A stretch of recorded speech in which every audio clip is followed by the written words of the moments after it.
अगर ये रील आपके पास 30 अक्टूबर से पहले आई है तो समझ लीजिए कोई कोइंसिडेंस नहीं है, क्योंकि 30 अक्टूबर को है गोपाष्टमी, एक ऐसा पवित्र दिन जिसका संबंध भगवान श्री कृष्ण के ग्वाल रूप से है। चलिए जानते हैं गोपाष्टमी की इम्पोर्टेंस और उसकी कहानी। कार्तिक महीने में भगवान ने कई लीलाएं की है, जैसे रास लीला, राधा कुंड का निर्माण, दामोदर लीला, गोवर्धन पूजा, फिर आता है भाई दूज और उसके तुरंत बाद होती है गोपाष्टमी, जिस दिन नंद महाराज ने अपने पुत्रों श्री कृष्ण और बलराम को पहली बार बड़ी गायों को चराने भेजा था। इस दिन से ही बाल कृष्ण ग्वाल कृष्ण बने थे। अब जानते हैं गोपाष्टमी का महत्व। सनातन धर्म में गाय को गौ माता कहा गया है, जो धर्म और संस्कृति की आत्मा है। गौ माता श्री कृष्ण को अत्यंत प्रिय है और उनकी पूजा बहुत शुभ मानी जाती है। जो भी भक्त गोपाष्टमी के दिन गौ माता की सेवा और पूजा करता है, उसे मिलती है सुख, समृद्धि और शांति का आशीर्वाद। आइए गोपाष्टमी की कहानी जानते हैं। कार्तिक महीने के सप्तमी के दिन श्री कृष्ण छोटी बच्चियों को चरा रहे थे। तब उनके दोस्त मजाक उड़ाने लगे कि कृष्ण, तुम्हें अब तक छोटी बच्चियों को चराने को ही दिया गया है, बड़ी गाय नहीं। लगता है नंद बाबा को तुम पर भरोसा नहीं है। कृष्ण ने सोचा शायद वो सही कह रहे हैं। दूसरी तरफ गोकुल में नंद बाबा से यशोदा माँ कहती है, हमारा कृष्ण अब बड़ा हो गया है, उन्हें अब बड़ी गायों की जिम्मेदारी देनी चाहिए। पर कृष्ण तो उदास थे। सारे ग्वाल बाल कृष्ण के घर आए, लेकिन कृष्ण ने मुंह तक नहीं उठाया। तब नंद बाबा ने कहा, मैया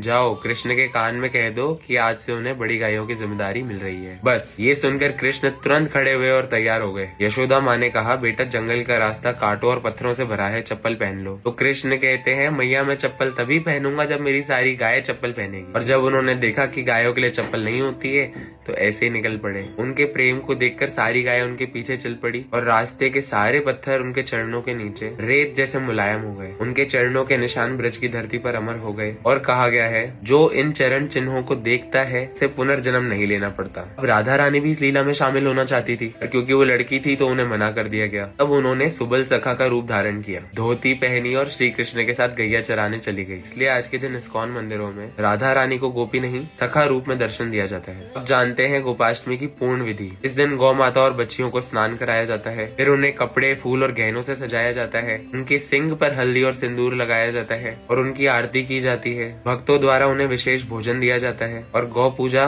कृष्ण पूजा और उनकी परिक्रमा करके आशीर्वाद लिया जाता है। जो घर में गाय नहीं रखते वो गौशाला जाके सेवा करते हैं। यही दिन है जब हम सबको याद दिलाया जाता है कि श्री गोविंद गाय के रक्षक यही सिखा के गए हैं कि गौ माता की रक्षा करनी चाहिए, उनकी सेवा करनी चाहिए। कहा गया है, जहाँ गाय प्रसन्न होती है वहाँ पर सभी देवता प्रसन्न होते हैं। गोपाष्टमी का संदेश है, हम सब अपने जीवन में कृष्ण की तरह गौ माता की सेवा, रक्षा और सम्मान करें, क्योंकि जब तक गाय सुरक्षित है तब तक धरती पर सत्य, धर्म और कृपा बनी रहेगी। इस गोपाष्टमी सिर्फ गायों की पूजा ही नहीं, उनके प्रति प्रेम और करुणा भी रखें। जैसे कृष्ण ने अपनी गायों को माँ के रूप में देखा, वैसे ही हम भी देखें। हरे कृष्णा।